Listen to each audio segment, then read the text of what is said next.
मोर छत्तीसगढ़िया माटी जैसन गौधन के घाटी। मोर छत्तीसगढ़िया माटी जैसन गौधन के घाटी। धुन निकला गे कर संगी।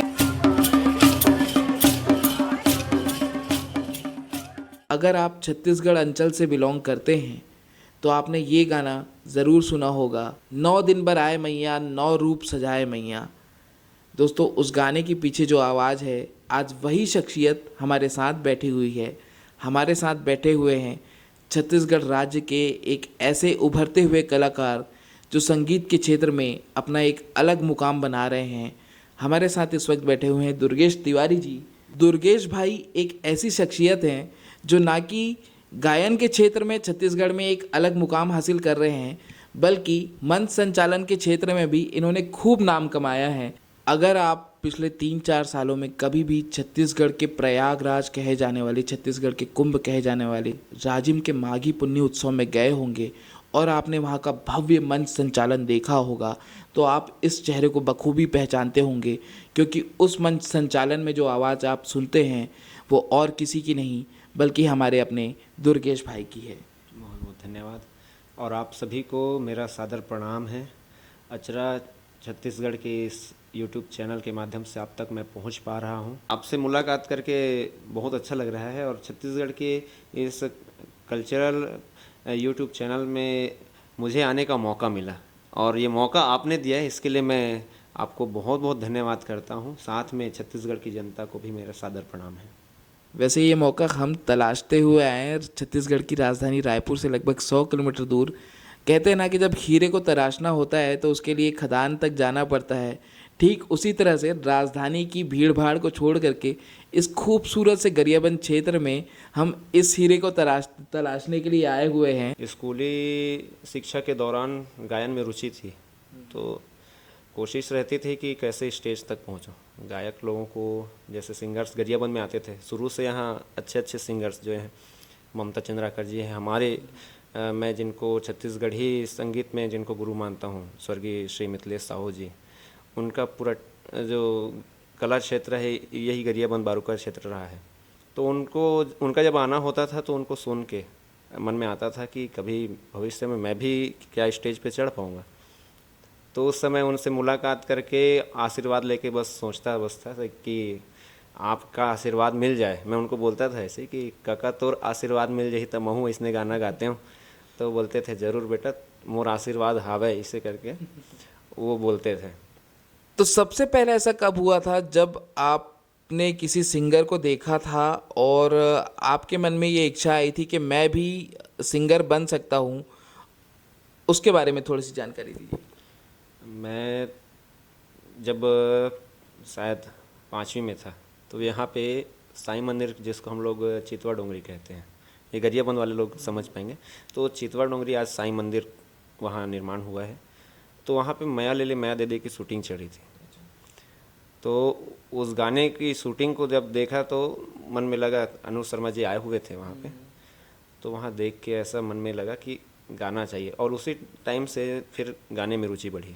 1200 लोग एक साथ एक स्टेज में होते थे स्टूडेंट्स, तो उस समय 1200 लोगों को मैनेज कर पाना, संचालन कर पाना बड़ा थोड़ा सा डर लगता था। तो हमारी जो टीचर थी, हमारी जो, मैं उनका बहुत बहुत धन्यवाद करूंगा इस वीडियो के माध्यम से, आदरणीय हमारी वीना नायक जी। तो उनको हम लोग दीदी बोलते थे। तो वो बोली कि तुम खड़े बस रहो और जो मैं नाम लिख के दे रही हूँ उसको बस पढ़ना बस। तो 6वीं क्लास से यही समझिए कि एक इतनी बड़ी भीड़ के सामने संचालन करना, वो 6वीं क्लास से मैंने चालू किया स्कूली टाइम पे, और वहाँ से धीरे धीरे फिर आगे बढ़ा। पुराने गीत आज भी प्रचलित हैं, जैसे पुराने सिंगर्स जो गा के चले गए उन तक पहुँच पाना बड़ा मुश्किल है, और वहाँ स्टेज में उन्हीं के गाने मैं सबसे ज़्यादा गाता हूँ। वैसे सिंगर तो शुरू से था, लेकिन मैंने जब या चालू किया तो सिंगर्स हर घर में कोई ना कोई सिंगर है, हर घर में बाथरूम सिंगर है, एक ना एक जन गायक हर घर में रहता है। तो मैंने ध्यान दिया कि सिंगर अगर बनना है तो वहाँ तक कि पहुँचना, स्टेजों पे पहुँचना बड़ा मुश्किल है। तो मैंने देखा कि एंकर कोई नहीं थे, स्टेज शो में एंकर नहीं थे, तो मैं फिर एंकरिंग मैंने चालू किया। तो 2012 में पहला स्टेज शो किया था, तो उसमें रामायण, हमारे क्षेत्र में छत्तीसगढ़ में सबसे ज़्यादा रामायण मंच होता है, तो मैंने कोशिश वहाँ से की कि रामायण में एंकरिंग करता हूँ, क्या कि वहाँ बहुत सारे लोगों को सुनने का मौका भी मिलता है और सुन सुन के सीखने का भी मौका मिलता है। तो 2012 में मैं कोचबा, यहाँ पे गांव है 4 किलोमीटर में गरियाबंद से, तो वहाँ मैंने किया। तो आपको अनुभव बता रहा हूँ, पहला दिन जब हुआ वहाँ पे, तो वहाँ के लोगों ने कहा अरे यार संचालक के मज़ा नहीं आते, दूसरा बदलो। तो मैं भी थोड़ा सा चिंता में पड़ गया, लेकिन हार नहीं माना। मैंने उस दिन ठान लिया कि ऐसा एंकर बनूंगा कि सबको पसंद आऊँगा।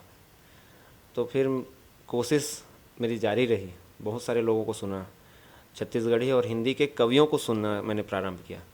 तो धीरे धीरे उनकी चीज़ों को ग्रहण करते करते फिर 2014 या 2015 में यहाँ मानस के मंच में ही प्रतियोगिता हुई है, तो उसमें प्रथम स्थान पूरे छत्तीसगढ़ में मुझे मिला। तो इसलिए मैं ये सभी जितने भी अभी न्यू कमर्स हैं जो नए नए इस कला के क्षेत्र में आ रहे हैं, उनसे यही कहना चाहूँगा, जब भी कोई आपको कहता है कि आप नहीं कर पाएंगे, तो आप उस चीज़ को ठान लीजिए कि आपको करना ही है, तभी आप उस तक पहुंच पाएंगे। और दुनिया में अगर आपको अलग दिखना है तो कुछ अलग करना ही पड़ेगा, तभी आप किसी की नज़र में आ पाएंगे। हर कोई, जब एक एग्जाम्पल इन्होंने दिया कि अगर आपको सिंगर बनना है तो हर कोई ये ट्राई करता है कि उसे सिंगिंग का मौका मिले किसी भी मंच पे, लेकिन इन्होंने अपने लिए मौका बनाया। इन्होंने देखा कि हर कोई सिंगर बनना चाह रहा था, मंच संचालन के लिए कोई भी नहीं आ रहा था, तो वहाँ से इन्होंने पहले अपने लिए स्टेज में जगह बनाई and then as a singer उसी स्टेज पे अपने लिए एक नई जगह बनाई। तो दोस्तों, हमारे लिए कभी भी जब जीवन में सारे रास्ते बंद हो जाते हैं तो हमें ही अपने लिए जगह बनानी पड़ती है, मेहनत करनी पड़ती है।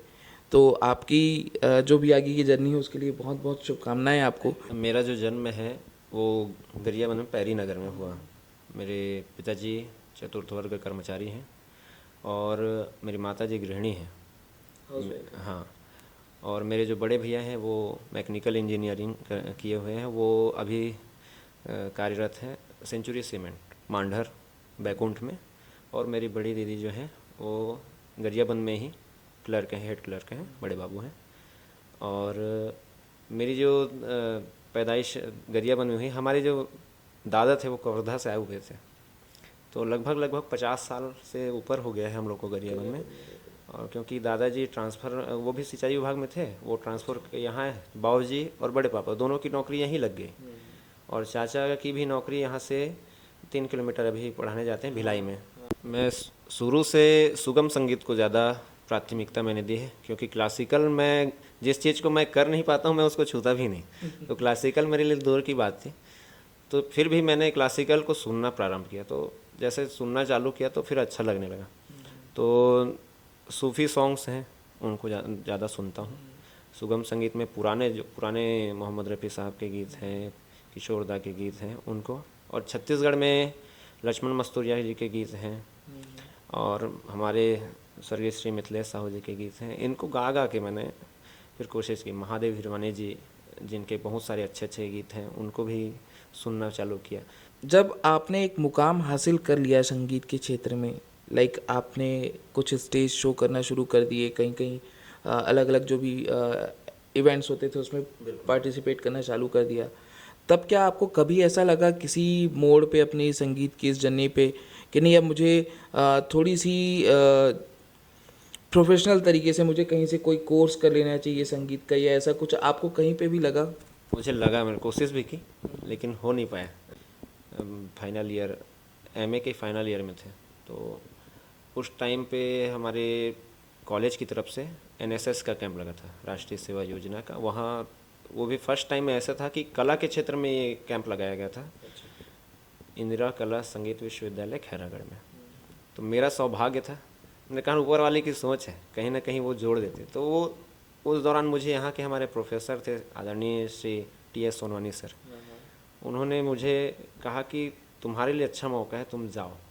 तो मैं वहाँ गया, तो वहाँ पे गौरव मोरकर सर थे, रूपाली साखरे जी थी, तो ये वहाँ के स्टूडेंट थे, लेकिन हम लोगों को सिखाने के लिए इनको नियुक्त किया गया था। तो ये रोज़ सुबह शाम हम लोग को 7 दिनों तक क्लासिकल संगीत और सुगम संगीत की शिक्षा इन्होंने प्रदान की। तो 7 दिनों में मुझे ऐसे लगा जैसे मैंने बहुत कुछ पा लिया है, क्योंकि हम ये जो ट्राइबल एरिया है, गरियाबंद एरिया, यहाँ कलाकार तो बहुत है, लेकिन जो प्रोफेशनल संगीत के क्षेत्र में जो जा सकें ऐसे लोग नहीं थे। लोक संगीत के तो जानकार यहाँ हैं, लेकिन क्लासिकल संगीत वो बहुत अछूता रहा है इस क्षेत्र से। तो मेरे लिए बहुत बड़ी बात थी, और वहाँ जाके मुझे ऐसा लगा कि वाकई में मैंने कुछ पा लिया है।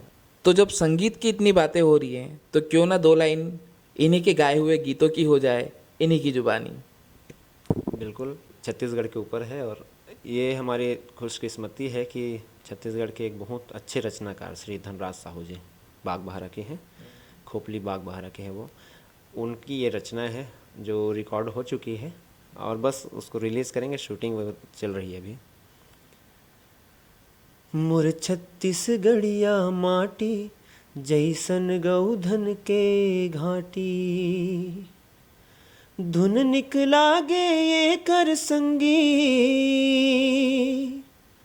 धुन निकला गे ये कर संगी, छुनुर छुनुर जस साटी। मोर छत्तीसगढ़िया माटी, मोर छत्तीसगढ़िया माटी जैसन गौधन के घाटी। तो ये गीत आप सुन रहे हैं हमारे YouTube चैनल अंतरा छत्तीसगढ़ पे एक्सक्लूसिव। जैसा कि दुर्गेश जी बता रहे, ये जो गीत है वो अभी तक रिलीज़ नहीं हुआ है। इसकी जो रिलीज़ डेट थी वो 1 नवंबर यानी कि छत्तीसगढ़ राज्य के स्थापना दिवस के दिन होनी थी, बट किसी कारणवश वो अभी तक रिलीज़ नहीं हो पाया है। तो दोस्तों, अगर यहाँ तक ये वीडियो आपको पसंद आया हो तो इस वीडियो को लाइक किए बिना बिल्कुल मत जाइएगा। तो दुर्गेश जी ये बताइए कि ये जो आप म्यूज़िक वीडियोस बनाते हैं, ये इसका बजट वगैरह आप लोग कैसे अरेंज करते हैं?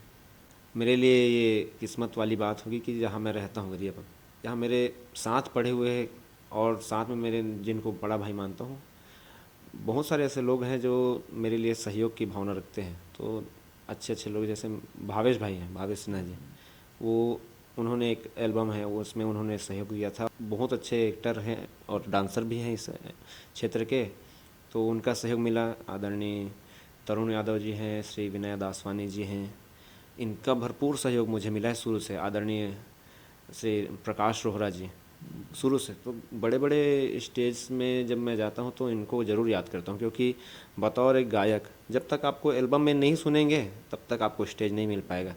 तो शुरुआत जब एल्बम से होती है तो एल्बमों में सहयोग इन्हीं का रहता है, और क्योंकि मेरे गुरु कोई नहीं है इसलिए मैं इन्हीं को गुरु मानता हूँ। और जैसे एल्बम जब रिलीज़ होता है तो हमारे छत्तीसगढ़ के छॉलीवुड के भीष्म पितामह श्री सुंदरानी जी, मोहन सुंदरानी जी, मैं उनका भी बहुत बहुत धन्यवाद करना चाहूँगा, क्योंकि मेरे जो नवरात्रि के 3 गाने रिलीज हुए थे वो सुंदरानी चैनल से हुए थे। और रचनाकार हैं श्री धनराज साहू जी, उनको भी बहुत बहुत धन्यवाद देना चाहूँगा। मेरा जो जिन्होंने शुरू से साथ दिया है, श्री पिंटू महिलवार जी, जो नया पर के हैं राजिम के, वो ऑक्टोपैड बजाते हैं, बहुत अच्छे ऑक्टोपैड वादक हैं। तो उनका सहयोग मुझे शुरू से मिला है। आज भी हम लोग पिछले 7-8 सालों से हम एक साथ काम कर रहे हैं, लेकिन हमारी जोड़ी कभी नहीं टूटी। जब भी हम कभी भी प्रोग्राम करें तो साथ में ही रहते हैं। तो एक गुरु के रूप में, बड़े भाई के रूप में उनका साथ मुझे मिला है। तो मतलब फाइनेंशियल प्रॉब्लम तो ऐसी है कि आती जाती रहती है, हर किसी को फेस करनी पड़ती है, लेकिन जब दोस्तों का साथ मिल जाता है, अपने जैसे अपने क्षेत्र में काम करने वाले लोगों का साथ मिल जाता है, तो ये सफ़र थोड़ा सा आसान हो जाता है। क्योंकि एक कलाकार जो है अपने लिए नहीं जीता है। आप त्यौहार अपने परिवार के साथ मनाते हैं, होली अपने परिवार के साथ मनाते हैं, लेकिन परिवार की खुशियों को छोड़ के एक कलाकार जो है जनता की खुशी में शामिल होता है। दुर्गेश जी, अपनी म्यूज़िक की जर्नी के बारे में थोड़ा सा हमारे व्यूअर्स को बताइए कि कहाँ से आपने अपने म्यूज़िक की जर्नी शुरू की थी? मेरा जो पहला स्टेज शो था 2012 या 13 में रजनी रजक जी के साथ स्टेज चालू हुआ था। और गायन के क्षेत्र में कहूँ तो लगभग 6 साल हुए मुझे एज अ सिंगर स्टेज पे जाना। तो लगातार ये उड़ीसा और महाराष्ट्र, इधर के एरिया, गोंदिया ज़िले में महाराष्ट्र में, उड़ीसा में खरियार रोड, नोआपाड़ा, रायघरा, ये एरिया में जाने का सौभाग्य मिला। साथ में छत्तीसगढ़ के लगभग ऑलमोस्ट सभी जिलों में जाने का मौका मिला है। और क्योंकि छत्तीसगढ़ जहाँ जहाँ आप जाएंगे, आप तो चैनल के माध्यम से हर जगह जाते होंगे, तो यहाँ की जो संस्कृति है, सरगुजा की संस्कृति और बस्तर की संस्कृति, हम कहते ज़रूर हैं कि छत्तीसगढ़ है, एक ही है, लेकिन यहाँ की संस्कृति बहुत विस्तृत है। तो इसलिए ना मैं सौभाग्यशाली अपने आप को मानता हूँ कि एक कलाकार के रूप में इन सभी चीज़ों को देखने और सुनने का मौका मिलता है, तो सभी जगह जाने का मौका मिलता है। और आप सबका आशीर्वाद इसी तरह बना रहे, क्योंकि जर्नी बहुत लंबी है और मैं अभी कहीं पहुंचा नहीं हूं, मुझे पता है। धीरे धीरे ये जो कदम मैंने बढ़ाया है, आप सबका साथ रहे, आशीर्वाद रहे, तो मैं छत्तीसगढ़ की संस्कृति के लिए कुछ ना कुछ करने की कोशिश ज़रूर करूंगा। अभी लगभग 7 से 8 गाने रिलीज़ हो गए हैं। छत्तीसगढ़ी गीतों में 3 गाने रिलीज़ हुए हैं और पारंपरिक गीतों में या जस गीतों में जैसे 5 गाने रिलीज़ हो चुके हैं।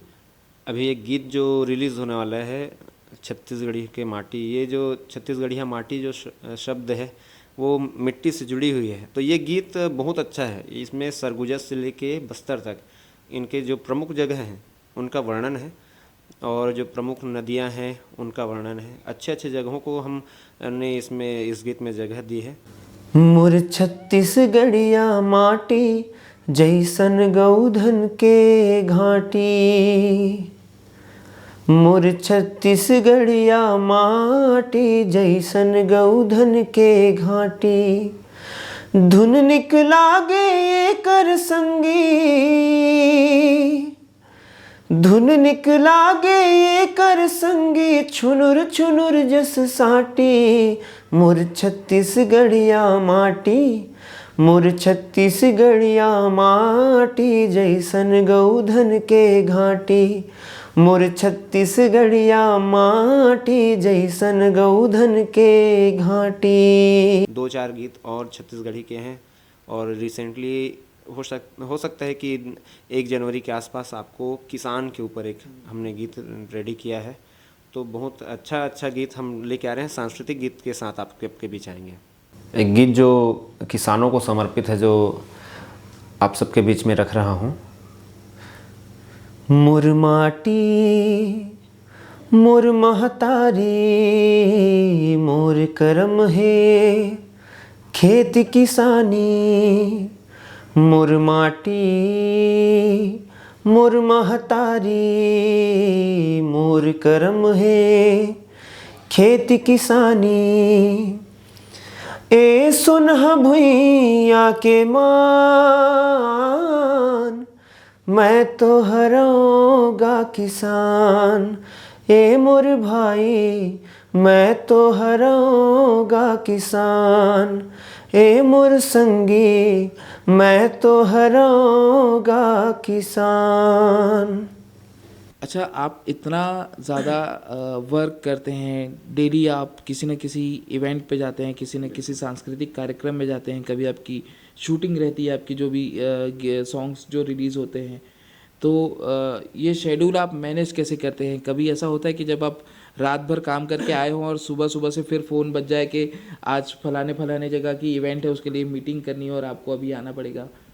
ऐसा हुआ है। नवरात्रि में तो लगातार 11 दिनों का प्रोग्राम था, तो इसमें से ऐसा था 4 दिन तो बिना सोए था। 1 घंटा भी वो जो सफ़र होता था बस में या कार में, तो उसी दौरान जो सो लिए तो सो लिए, बाकी तो पूरा जागना ही रहता था, क्योंकि टीम को मैनेज करना होता है। तो ऐसा जब होता है तो आपको एक आम आदमी की तरह चिड़चिड़ाहट होती है कि यार काम बहुत ज़्यादा हो गया, मुझे रिलैक्स करने को नहीं मिल रहा है, या फिर अच्छा लगता है कि बीइंग अ कलाकार मुझे बहुत काम मिल रहा है? ये चिड़चिड़ाहट तो नहीं होती, खुशी होती है अंदर से।